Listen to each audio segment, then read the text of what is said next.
하나님의 은혜와 사랑하심이 여러분 가운데 있길 주님의 축복합니다. 자, 오늘 우리가 함께 본문의 말씀 갈라디아서의 말씀은 두 가지 관점으로 얘기를 하고 있어요. 하나는 육신의 일과 성령의 일, 두 가지를 말하고 있어요. 그렇다고 해서 육신이 타락되어서 육신이 나쁘다는 것을 말하는 게 아닙니다. 왜냐하면 이것이 나중에 육신에 대한 타락은 타락에 대한 극단적 적에는 나중에 근원 시점이 이 영재주의라고 해서 어찌 보면 이단의 배경이 되어지는 말씀이 될 수 있기 때문에 인간은 원래 타락해서 더럽고 추한 것이야 라고 여러분 이렇게 이해하실 것이 아니라, 오늘 성경을 이야기를 하고 있습니다.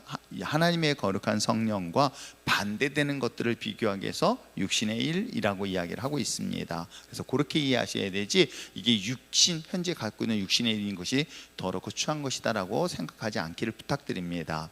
자, 그렇다면 오늘 성경에 기록되어 있는 것처럼 성령의 역사하심과 육체의 것은 어떻게 비교하고 있을까?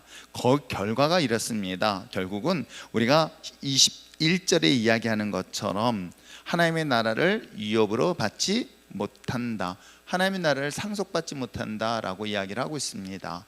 하나님의 나라의 상속을 받지 못한다는 것은 결국은 구원과도 관계되는 문제를 보셔도 큰 무리 없는 해석 아닐까요? 하나님의 나라를 유혹으로 받기 위하여 우리가 이 자리에 손을 맺습니다. 예수를 믿는 이유가 뭐예요? 하나님의 나라의 백성이 되고 하나님의 나라를 나의 생명, 나의 상속의 재산으로 삼고자 이 자리에 왔다고 한다면 당연히 그리스도인들에게서는 하나님의 나라를 이어받는 당연한 권리를 갖고 있는데, 이것이 만약에 잃어버렸다? 이건 정말 슬프고 고통스러운 일 아닐까요? 그래서 예수 믿는다는 것은 결국은 우리가 하나님의 구원받는 자녀로서 하나님의 나라의 유업을 이어받는다. 그 얘기를 또 반대로 얘기한다면 우리가 하나님 나라에 들어갈 수 있다. 그것이 또한 구원과 관계된다. 이게 이제 분리될 수 없는 것이겠죠. 그런데 문제는 뭐냐면 이게 성령의 일과 육신의 일이라는 것을 둘로 나누고 있습니다. 그러면 우리가 신앙생활하면서 정말 분별해야 될 것들이 뭘까? 이 시대를 잘 분별하지 못하는 것은 결국 우리가 영적으로 하나님의 일을 하면서도 결과적으로 비참한 결과를 가져다 줄 수 있다는 것을 우리는 깨닫지 않는다면, 깨어있지 않는다면 여러분 순간 방심하여 쓰러지기를 반복할 수 있을까요? 있습니다. 여러분 저는 이렇게 생각해요. 인생엔 엑서사이즈가 없습니다. 만약에 인생의 연습을 한번 할 수 있는 기회라고 한다면 얼마나 좋아요. 그러나 여러분 냉정하게 얘기해서 성경을 잘 보시길 바랍니다. 이거 별거 아닌 것 같은데, 이 정도인데 왜 이것 가지고 하나님은 그 백성을, 그 사람을 버렸을까? 어떤 사람은 요거 하나 때문인데 하나님이 그를 축복하신다는 것을 볼 수가 있죠. 이게 별거 아닌 거라고 생각하지만 그 별거 아닌 것이 우리 인생에 미치는 영향이 얼마나 크다는 것을 우리는 경험하고 성경은 이 사실을 말하고 있죠. 우리가 그 중에 대표적인 인물은 우리가 사울이라는 인물 아닐까요?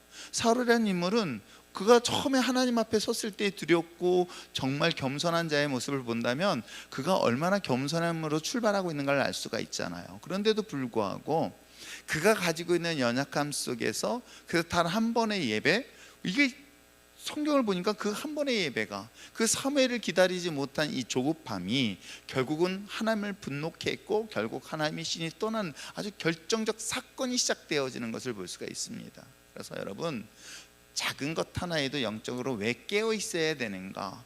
왜 주님께서 제자인 베드로에게 깨어 있으라고 말씀하시고 있는 이유가 무엇인가를 잘 분별하면서 살아갈 수 있는 여러분 됐으면 참 좋겠습니다. 그래서 마지막, 그러니까 그런 것 같아요. 결국은 최종적인 것 같아요.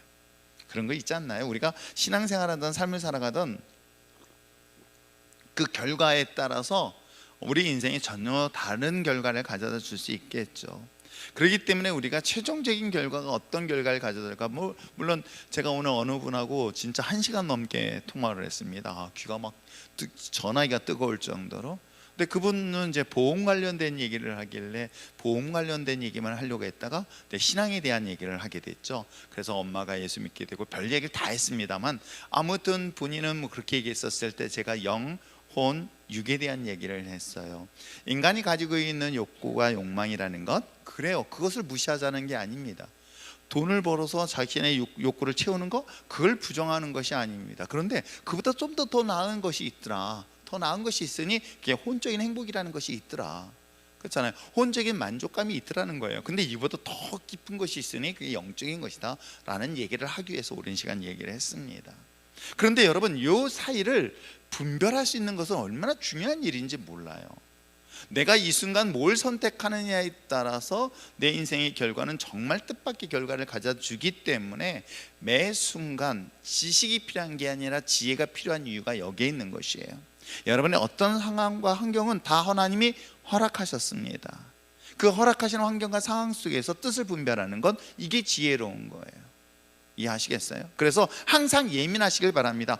잘 되어질 때도 예민할 필요가 있지만 어떤 상황에 딱 부딪히고 어떤 위기 상황에 딱 이르면 먼저 하나님을 향하여 바라보시기 바랍니다. 하나님이 이걸 나에게 뭘 원하시는가?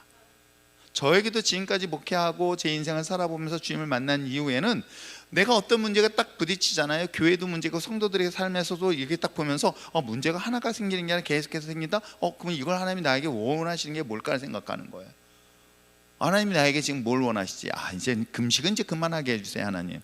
이제는 제가 이제 몸이 더 이상 버틸 하면서 이제 하지만 또 하나님께서 시키면 또 어떡하겠어요? 잽싸게 또 빨리 해야 돼요. 그러면 또 너무 감사하게요, 이 문제를 쉽게 해결해 되어지는 것들을 저는 상당히 많이 보게 되어져요. 우리 목사님들하고 모임을 계속 갔다 보면은 그런 얘기 저런 얘기하는데, 작년 한 해 동안에 목사님이 우리 수원로에도 장례식이 꽤 있었거든요. 뭘 할 때마다 장례식이 있는 거야. 근데 또 연타야, 연타. 교회가 성도들이 연타로 계속 장례식이 있다는 거. 그래서 회의를 참석을 못하는 이야기를 제가 잠깐 들었거든요. 그러면서 제가 돌아봤던 거예요. 참 감사하다, 정말 감사하다.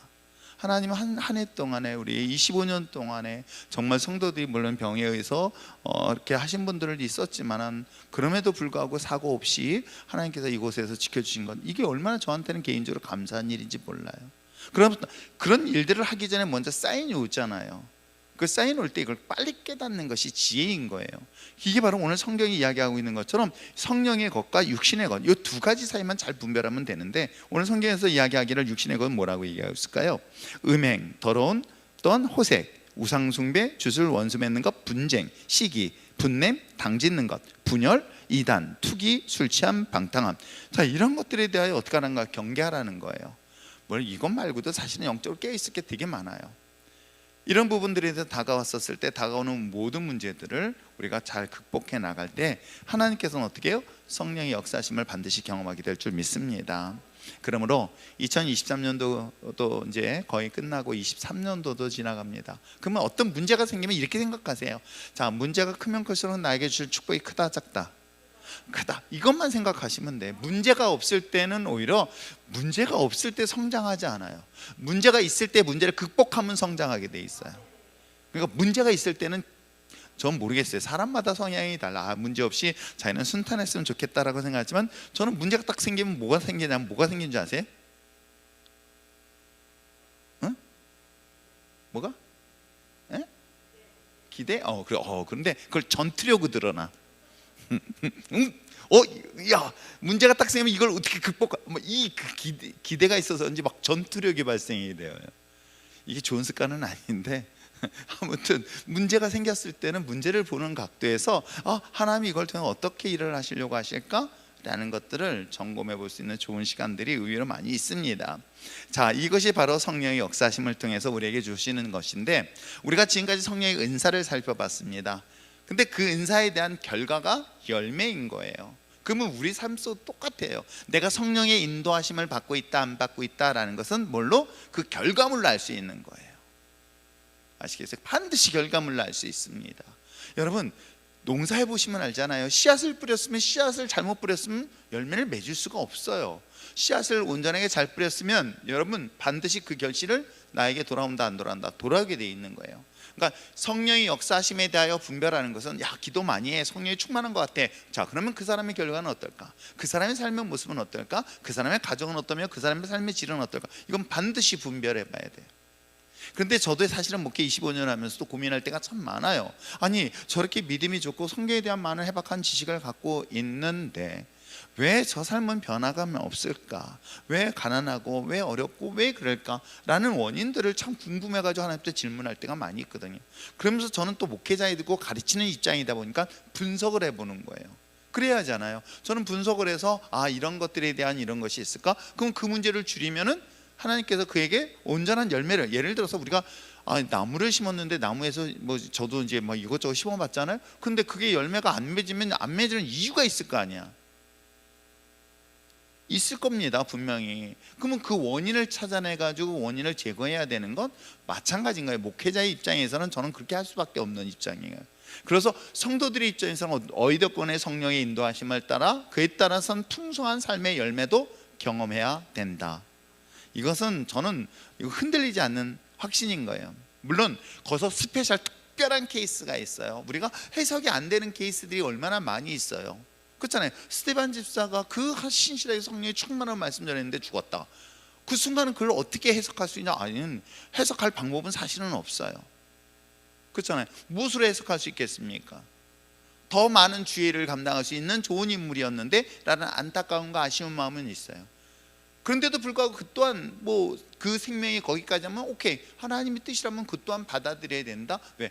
그 모든 삶의 역사는 다 하나님의 뜻 속에 이루어지는 것이다. 그걸 내가 그대로 인정하고 수용하고 받아들이는 것이 우리 신앙인의 기본 자세이더라고요. 여기에 불만 갖고 불평하면요, 놀랍게도 신앙은 절대 앞으로 갈 수 있다 없다? 없다. 이걸 나는 이해가 안 돼. 지금 이해가 안 되면 어떻게 해요? 이해 안 되는 거 가지고 원망할 필요는. 저는 옛날에 그랬죠. 이해가 안 되니까 싸웠고, 이해가 안 되니까 불평했고, 이해가 안 되니까 하나님을 떠났던 거예요. 근데 이게 얼마나 미련하고 어리석은 짓이었는지를 뒤늦게 깨달았던 거예요. 이해가 안 된다? 그럼 어떻게 해요? 그 상황 자체를 하나님은 좋으신 분이야. 나는 이해가 안 돼. 나는 해석도 안 돼. 내가 뭘 잘못한 것도 없는데 왜 이런 상황이었을까라고 원망할 것 같지만 그 또한 하나님의 허락하신 거라면 허락하신 그 자체를 그냥 받아버리는 거예요. 수용해버리는 거예요. 그리고 나중에 시간이 지나 봤더니 해석이 되는 케이스가 있을까요? 있습니다. 깨닫게 된다 그러죠. 지금은 이해가 안 됩니다. 근데 하라고 하는 거예요. 공부하라고 하니까 잘 못했어. 근데 했어. 근데 지나고 보니까 이래서 이렇게 했구나라고 깨달아지는 거. 그래서 저는 신앙생활에 있어서 하나님의 절대적인 믿음은 전 이렇게 출발해야 된다. 이해하시겠어요? 이게 성령의 이끄심이고 성령의 인도하심이라는 거예요. 그러나 한 가지 분명한 것은 성령의 인도하심과 이끄심은 반드시 그 아름다운 열매를 맺게 되어 있다. 하나님은 절대로 인간을 망하는 길로 인도하시는 분이 아니시다. 이거 하나만큼 절대로 잊지 마시길 바랍니다. 그래서 항상 어떤 일이든 무슨 일이든 하나님이 기뻐하는 자리에 쓰시기 바랍니다. 자, 그렇다면 열매 맺는 그리스도인 한번 볼까요? 하나님은 그리스도인의 열매 맺는 삶에 살기를 원하는데 그리스도인을 맺어야 할 열매가 대표적인 두 가지, 전도의 열매와 성령의 열매다. 그래서 저는 여러분들이 하나님 앞에 섰을 때 이건 분명한 사실인 거예요. 여러분, 정말 이건 분명한 사실이에요. 저 역시도 제가 만약에 여러분 스스로에게 질문을 던지시고요, 여러분이 가지고 있는 건 생명은 또 다른 생명을 낳게 되어 있어요. 생명을 낳지 않는다는 것은 분명히 문제 있는 거예요. 아시겠어요? 전도의 아름다운 열매를 맺지 못한다는 건 그건 심각한 거예요. 그래서 전도는 반드시 이건 우리가 해야 될 마지막 사명이기 때문에 해야 되는 거예요. 그리고 그 결과를 기대하면서 나가실 때 그 열매를 통해 사람이 역사하실 수 있습니다. 그래서 우리의 두 가지 열매는 전도 열매, 그 다음에 성령의 열매인 거예요. 그러면 전도는 하나님의 내가 가지는 생명을 나누는 것이라고 한다면 성령의 열매는 나의 인격적 변화를 얘기하는 거예요. 두 가지 관점에서 얘기를 하고 있습니다. 그래서 저는 이 전도를 달란트 비유로도 얘기할 수 있고, 마침 하나님이 내게 생명을 주는 너 뭐하다 왔니? 땅에 묻어놓고 왔습니다 라고 한다면 그 생명은 뺏길 수 있다. 아시겠어요? 자, 전도의 열매 읽어보겠습니다. 시작. 전도의 열매는 제자를 삼으라는 주님의 지상 위임에 대한 순종이요, 성령의 열매는 사랑하는 주님의 지상 명령에 대한 순종입니다. 성령의 열매는 모든 그리스도인이 맺어야 할 총체적인 삶의 결과입니다. 그렇습니다. 은사는 은사는 하나님이 일을 하기 위하여 주시는 것뿐이에요. 그래서 은사는 내가 마지막 죽는 순간에는 제가 어느 정도 제가 사역이 끝나면 은사는 사라지게 돼 있어요. 사라질 수 있어요. 제가 찬양 사역을 오랫동안 할 때는 찬양 사역에 대한 기름 부으심이 있었어요. 근데 찬양 사역에 손을 내려놓고 난 이후로는 두려움이 생기는 거예요. 그럴 수도 있겠구나. 그러니까 하나님이 주신 은사는 내가 할 때 역사가 일어나지 안 하면 사라지게 됐다. 그런데 열매는 아니에요. 아시겠어요? 열매는 내가 마지막까지 하나님 앞에 섰을 때 나의 열매를 보고 하나님이 착하고 충성된 종아 인정을 받을 것이다. 거기엔 내 안에 예수 그리스도 그리고 그에 대한 전도의 열매 두 가지다. 그래서 여러분들이 하나님 앞에 섰을 때 내가 하나님 앞에 선 나의 생명뿐만 아니라 나를 통해서 전도되어 생명을 구원받은 자, 이것까지도 다 결산할 때가 반드시 오게 되어 있습니다. 자, 그 다음에 은사와 열매를 비교해 볼까요? 성령의 은사와 열매는 서로 유기적 상관관계를 갖고 있고요, 성령의 열매는 성령의 은사와 비교해 볼 때 더 확실히 이해할 수 있는데, 자, 유사점 첫 번째는 읽겠습니다. 첫 번째는 둘 다 그 근원이 그렇습니다. 성령님을 통해서 주는 것이다. 그러니까 세상에 악한 영이 주는 것과 하나님이 주시는 영, 그러나 한 가지 분명한 것은 성령의 은사와 열매는 똑같이 성령님을 통해서 얻는 것이다. 그러면 여러분 생각해 보세요. 마귀가 주는 귀신의 영은, 열매가 우리가 얘기하는 성령의 열매 중에 사랑이라는 것이 없다. 이해하시겠어요? 이게 너무 중요한 문제인 거예요. 사랑이 없다. 그러면 하나님이 사랑이라는 근본의 그것이 우리 안에 있으면 성령의 능력과 은사를 가지면 어떤 사람으로 바뀐다? 사랑의 사람으로 바뀌게 되어 있어요. 바뀌기 싫어도 바뀌게 되어 있어요. 아, 사랑하기 싫어요도 사랑하게 돼. 그 진짜 짜증 날 때가 있거든요. 한영이 볼 때마다 정말 사랑하기 싫어요 근데도 사랑하게 돼요. 난 싫어요 근데도 사랑하는 마음이. 아세요? 그거는 진짜예요. 그거는 부정할 수 없어요. 하나님의 성령, 이건 내가 저 사람을 사랑해야지가 아니라 그냥 하나님의 성령이 내 안에 부어주시면 내가 사랑하기 싫은데도 사랑하게 되어져요. 그래서 어떻게 해요? 그 사람들을 위해서 기도하게 되어지고 그 사람에서 눈물을 흘리게 되고 그 사람을 위해서 십자가의 길을 갈 수 있는 거예요. 이해하시겠어요? 그러니까 여러분 생각해보세요. 한영미 집사가 이제 예수, 그냥 하나님의 사랑을 충만하면 남편이 너무 사랑스럽다. 여기 아멘 안 하고 사랑스럽다. 옆에 있었을 때 내가 얘기를 해야 되는데 사랑스럽다. 사랑스러워요 진짜로. 아시겠어요? 이건 분명한 원리예요. 이거는 흔들리지 않아요. 자, 둘 다 근본적인 성령을 두고 있고요. 두 번째는 궁극주의 목적은 덕을 세우는 것이다. 성령의 은사든 성령의 열매이든 둘 다 덕을 세우는 것이다 라고 얘기를 하고 있습니다. 교회의 덕이 돼야 되겠죠. 은사 사용에 있어서 덕이 얼마나 중요한지 아시겠죠? 그렇죠? 방언도 그 능력 행함도 마찬가지인 거예요. 덕이 세워지는 것이죠. 그럼 열매도 마찬가지예요. 열매는 뭐 굳이 설명하지 않아도 그 교회에 덕을 세워야 되는데 덕을 가리우는 일들이 의외로 많잖아요. 그렇죠? 은사를 가지고 하는 것들을 우리가 조심스럽게 봐야 되고요. 자, 또 하나의 세 번째 유사점, 세 번째, 더 성숙하기 위해서 훈련이 필요하다. 그렇습니다. 그러니까 결국은 유사한 성령의 은사와 열매는 같은 한 성령으로서 덕을 세우는 것이다. 그리고 더 중요한 것은 뭐예요? 이것을 통해서 계속 우리가 성장할 수 있다. 그렇죠? 성장하기 위해서 더 풍성한 열매를 맺고 더 풍성한 은사를 사용할 수 있고, 또 은사를 사용할수록 하나만이 아니라 다양하게 은사를 확장할 수 있다라는 것들을 여러분들이 꼭 기억하시길 바랍니다. 자, 두 번째 차이점을 한번 볼까요? 첫 번째, 은사가 외적 충만의 표현이라면 열매는 내적 충만의 결과이다. 이해하시겠죠? 은사를 갖추면 그 안에 내적인 변화, 역사 일어난다. 그게 바로 이 성령의 역사심에 대한 은사와 열매의 차이다. 자, 두 번째는 은사는 능력과 권세를 강조하지만 열매는 인격과 성품을 강조합니다. 이해하시겠죠? 그러니까 은사는 힘이라고 생각하시면 돼요. 능력이라고 생각하시면 돼요. 근데 그 능력을 어떻게 해요?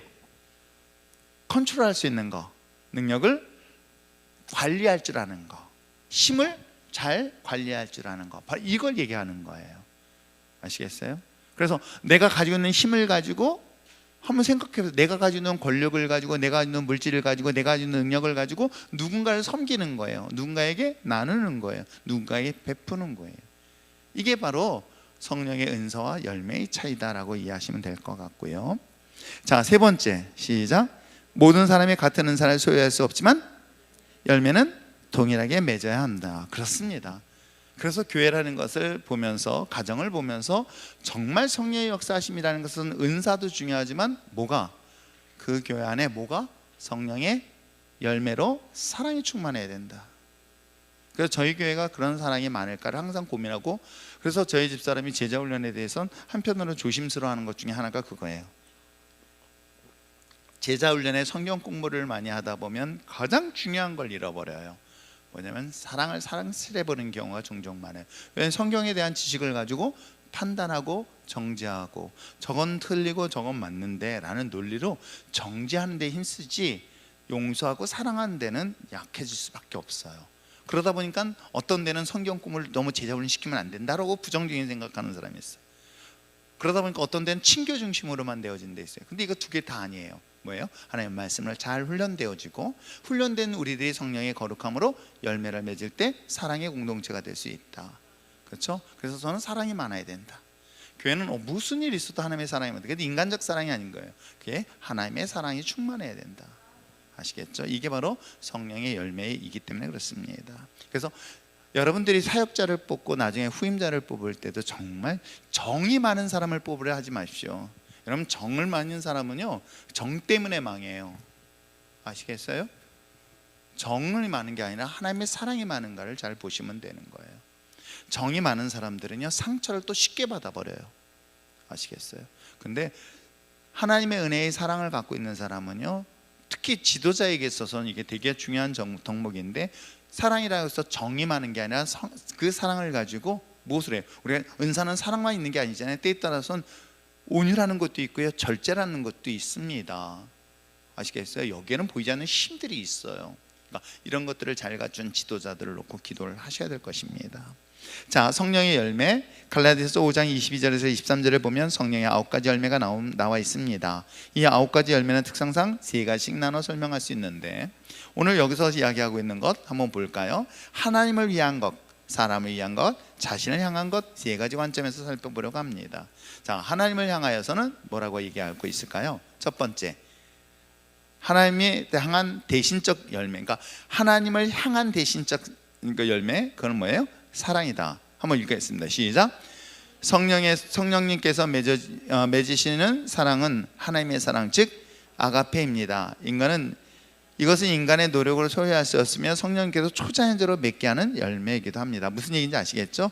그러니까 사랑은 인간의 노력을 해서 되는 게 아니에요. 근데 인간의 노력으로 할 수 있는 것은 한계가 있어요. 그래서 저는 어떤 사랑입니다. 이건 우리가 뭐 필레오 사랑이라던가, 그렇죠? 아가페를 제외한 나머지의 사랑들을 얘기를 하고 있습니다. 근데 이런 사랑들은 어떤 사랑이냐? 거래적 사랑이라고 저는 얘기를 해요. 다만 내가 예수를 믿으니까 그래, 좋아, 난 10개 사랑해 줄 수 있어. 그러나 1개 정도는 해줘야 되지 않겠냐, 요 알아는 줘야 되지 않겠냐라고 얘기를 할 때가 얼마나 많은지. 미안하지만 다 거래예요. 부모와 자녀의 사랑도요, 여러분, 이게 막 무한대 같죠? 미안하지만 거기도 거래예요. 내가 너를 어떻게 키웠는데 하면서 부모가 자녀를 원망하는 소리를 저 수없이 듣거든요. 그렇잖아요. 그러니까 이런 것들은 대부분이 거래적 사랑이지 하나님의 절대적 사랑은 아니에요. 그러니까 이건 조건이 없는 사랑인 거예요. 하나님 그렇게 우리에게 사랑을 부어주실 때 가능한 거예요. 그러면 그 사랑을 우리가 받았으면요, 그 사랑을 받은 우리는 그 안에 충만할수록 그 사랑을 베풀 수 있을까요? 있게 되는 거예요. 그래서 저는 정말 하나님이 나와 함께하는 사람이다, 하나님이 함께하는 백성이고 하나님이 함께 기름 부심을 받고 성령의 능력으로 삶을 살아가면서 그런 사람이다라는 건 아주 멀리 아주 쉽게 알 수 있어요.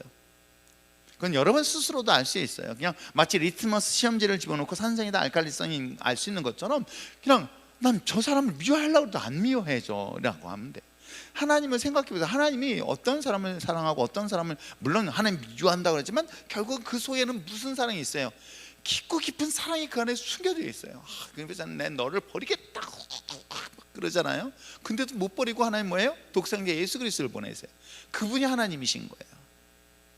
수없이 내가 너희를, 근데 이게 알고, 여러분 생각해봐요. 하나님 입장에서 알고 그들에게 용서해 줄 사람이 누가 있겠어요? 그런데도 불구하고 그들은 끊임없이 자신을 배신하고 버릴 걸 알면서도, 아는데도 불구하고 하나님은 그 사랑을 포기하지 못한 이야기가 사실 구약의 메시지예요. 저는 그래서 구약의 39권이 우리에게는 되게 길게 느껴지잖아요. 그렇잖아요. 되게 길잖아요. 신약은 짧은데.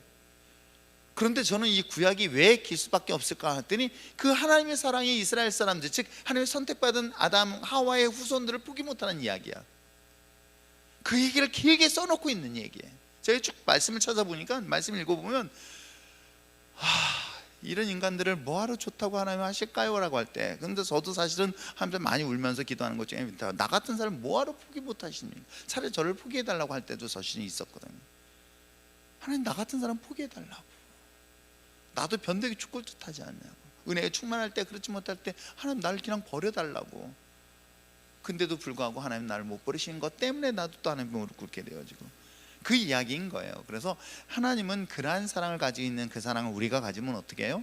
그래서 그 사랑을 가지고 살아가는 거예요. 그러니까 그 사랑의 사람이 우리가 되어질 수 있다.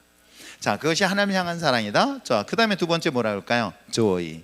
한번 읽어보겠습니다. 시작. 성경에 말하는 희락은 환경에 좌우되는 감각적인 것이 아닙니다. 환경과 조건을 초월해 예수님의 은혜로 말미암아 영혼 깊은 곳에서 샘물처럼 솟아나오는 기쁨이다. 그러니까 이건 여러분이 알면 돼요. 아, 내가 하나님의 은혜에 있구나. 이거는 일희일비를 하지 않아요. 제가 엊그저께 신방 가서도 하루하루의 사업장 가지고 오늘 장사가 잘 됐으니까 좋았고, 오늘 장사 안 됐네, 아 죽을 것 같아. 그런 사람은 사업하지 말라고 제가 얘기를 해줬어요. 근데 신앙인도 마찬가지인 거예요.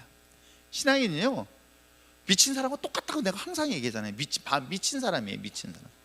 왜 미쳤을까요? 미친 사람이요, 괜히 혼자서 시시시 막 좋아요. 뭔 일에도 막 좋아요. 행복해요. 하나님이 부어주신 그 기쁨은 세상에 줄 수 없는 것과 비교할 수 없는 것. 이 은혜 속에 있을 때 그게 가능하다. 이건 정말 내가 하나님의 은혜에 있는가 없는가? 그건 분명히 알 수 있잖아.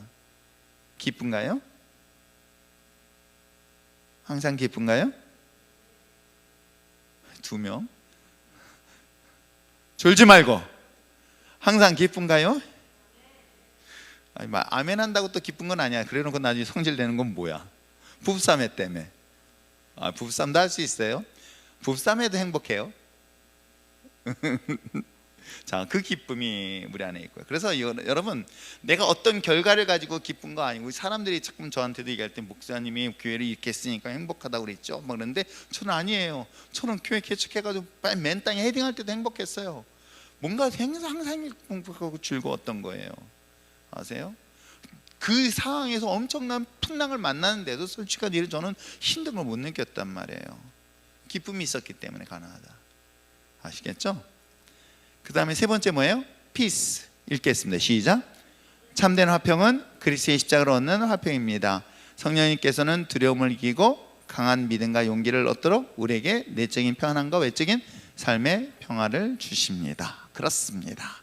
자, 하나님을 향한 대신적인 열매들이 사랑과 기쁨과 그 다음 뭐예요? 화평, 평화입니다. 자, 그렇다면 사랑과의 관계를 통해서 얻는 또 다른 열매가 있습니다. 그건 뭘까? 롱서퍼링이라고도 하고요, 페이션스라는 말도 쓰고 있습니다. 읽어볼까요? 시작. 인내는 영적 성장을 위한 좋은 도구입니다. 인내를 바탕은 하나님의 말씀을 신뢰하는 믿음입니다. 성령님께서 우리의 삶 가운데 믿음으로써 인내의 열매를 맺게 하십니다. 그렇습니다. 인내하는 거. 인내하는 것을 할 수 있는 것은 하나님이 주신 기쁨이 있기 때문이다. 하나님이 주신 소망이 있기 때문에 인내할 수 있는 거예요. 참으라고 한다면 못 참는데, 그런 거 있잖아요. 우리 참는다면 어떻게 할까? 내가 얼마나 많이 참았는데도 꾹꾹 누르잖아. 그렇죠? 꾹꾹 눌렀다가 한순간 폭발해버려. 이건 인내가 아니에요. 아시겠어요? 이건 인내가 아니라 뭔지 아세요? 아이, 무슨 밥통이지 요즘? 있잖아요, 밥할 때 하는 밥통. 압력솥, 압력솥이에요 그건. 나중에 뚜껑 잘못 열면 폭발해버려요. 그거는 인내가 아니에요. 아시겠어요? 그러니까 성령의 열매는 그냥 누르는 게 아니에요. 억압된 누르는 게 아니에요. 자, 인내라는 것을 그렇게 여러분들이 누르는 거다라고 생각하지 마시고 허벅지 꼬집어가면서 그거 아닙니다. 아시겠어요? 자, 그 다음에 또 하나 있습니다. kindness, 자비예요. 읽겠습니다. 시작. 자비는 그리스도의 마음을 품는 것입니다. 친절은 사랑의 기초 위에 다른 사람을 긍휼히 여기는 마음입니다. 성령 충만하면 사람을 살리는 마음, 즉 자비의 열매를 맺게 되는 것이죠. 그렇습니다. 생명을 살리는 것에 대한 관심들. 그 다음에 양선이라고 그래요. 굿니스. 읽겠습니다. 시작. 하나님은 선하신 분이십니다. 그러므로 성령님과 동행하는 사람은 그 마음에 선함과 너그러움이 있습니다. 성령은 악에게 지지 않고 선으로 악을 이기도록 도와주십니다. 그래요. 자, 사랑과의 관계 속의 대인적인 열매는 patience, 인내, kindness, 자비, goodness, 바로 하나님이 이야기한 양선이라고 이야기를 하고 있고요.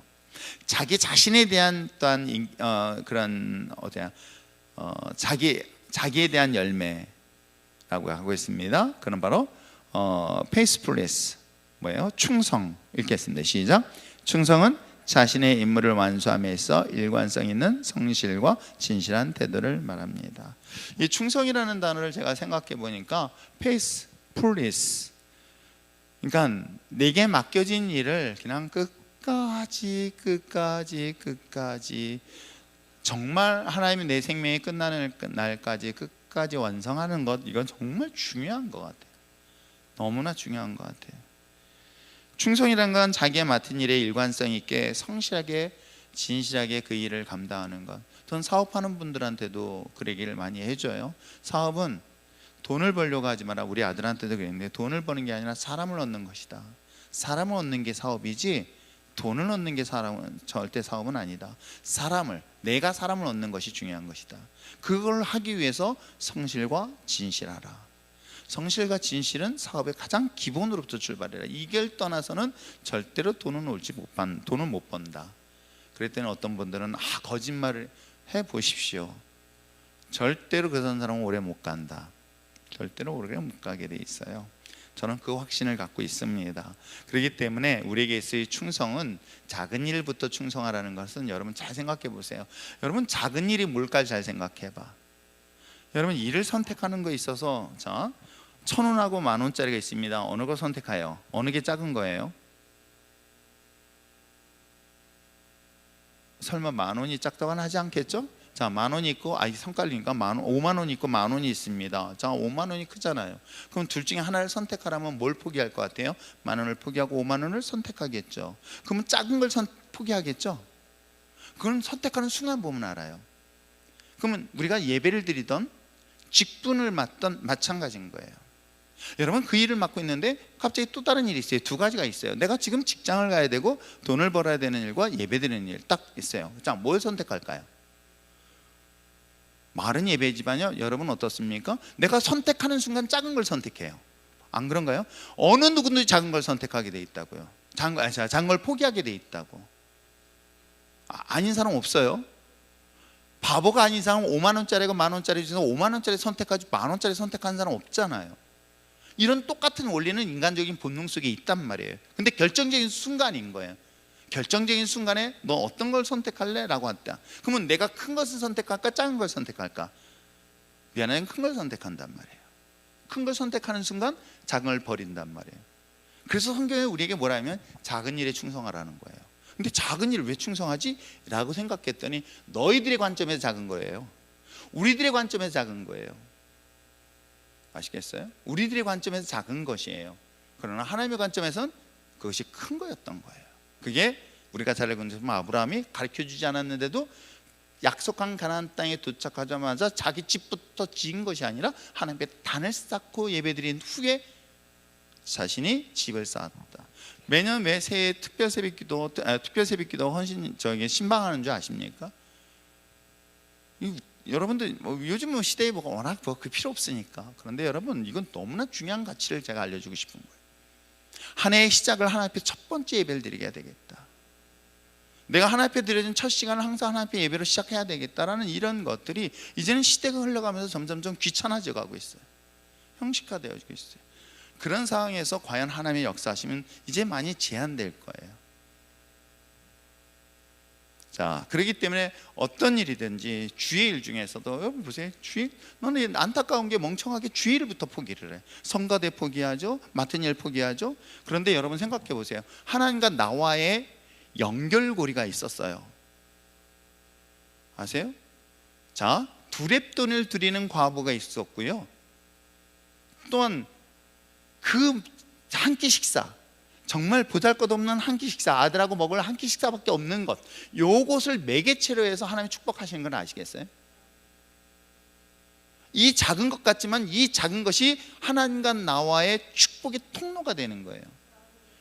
내가 하나님의 일을 감당할 때 그 감당하는 그것을 보고 하나님이 축복하시는데 놀랍게도 그걸 포기를 해요. 그러면 여러분 당장은 마르지 않은 것 같아요. 저 봐요. 이 성경을 보니까 당장 멸망시킬 것 같아. 멸망하지도 않아. 근데 가면서 점점 말라 죽더라. 영원히 죽는 걸 저는 저거 지금 못 깨보면서도 경험해요. 자기가 맡은 일 하나 포기하고 났더니 그 다음부터는 끝일 것 같지만 여러분 점점 말라가요. 그렇기 때문에 맡은 이 직분이라는 건 너무 중요하다는 거 잊지 마시기 바랍니다. 이건 정말이에요. 이걸 가볍게 여기지 절대 마시기 바랍니다. 그래서 페스플리스, 이 충성이라는 것을 그만큼 중요시 여기는 이유 뭐예요? 너가 작은 것에 충성하라. 그러면 내가 너에게 더 큰 것을 맡기시겠다. 근데 그걸 줄이면 미안하지만 다른 것도 다 줄어들어요. 서서히 줄어들어요. 본인이 못 느끼는 것뿐이지. 근데 영적으로는 죽어가요. 점점 자기도 몰라게 죽어가요. 근데 영적인 문제만 아니라 삶에까지도 바뀌어지기 시작해요. 이걸 빨리 깨달아야 돼요. 그래서 우리가 다른 욕심이 아닌 하나님의 거룩한 나라의 욕심은 항상 가질 수 있도록 얘기하는 이거 여기에 있습니다. 자, 또 하나 있습니다. 젠틀리스예요. 자, 읽겠습니다. 시작. 온유는 성령님의 따뜻함과 따뜻하고 부드러운 마음입니다. 온유는 겸손과 순종을 표현하고 있습니다. 그렇습니다. 마지막으로 인간 셀프 컨트롤, 절제예요. 읽겠습니다. 시작.